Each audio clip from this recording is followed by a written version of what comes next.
Қостыңыз ба? Қостым. Енді ары қарай. Енді осылай ноданы ашасыз. Нодаға кірген. Сосын мына крипта дейтін бар мына жерде. Криптаны басамыз. Сосын мына GTN дейтін бар. GTN-ді басамыз. И сосын пополнить, перевод дейміз. Біздер GTN-ді мына биржаға, мына адресқа шығаруымыз керек. Мына жерге түседі ол. Сондықтан біздер перевод дейміз. Осылай шығады. Сосын мына адресті алып, GTN-ның адресі мына жерге саласыз. Адрес деген жерге. Сосын адрес деген жерге салғанда қайтадан мына нелерін қарап аласыз. Ең өріс. Егер мына жерге қарайтын жер болмаса, онда значит сіз бір жерге WhatsApp-қа салып аласыз.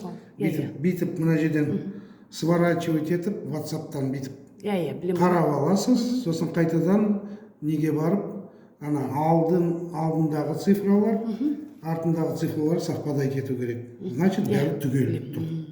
Сондықтан мына жерге сосын уже жазасыз. Сізде 300 бірдеме болса, қаншасын сіз Гелбанкқа аударып сатқыңыз келсе, мына жерге жазасыз қанша. Бәрін шығарасыз ба, жартысын шығарасыз ба, жартысын шығарасыз ба, өзіңіз білесіз.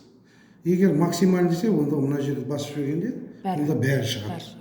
Да, сосын уже окей деп, мына перевод деп басып жібересіз, и болды. Сосын уже можете нені бүйтіп жауып, нодыңызда уже GTN болмайды ба? Ну, анда может USDR-ларыңыз болады. Сосын шығып кете шыққанда назад деп, сосын қайтадан мына жерде 3 точки басып, выйти деп басу керек. Все, вышли. Вот солай болады.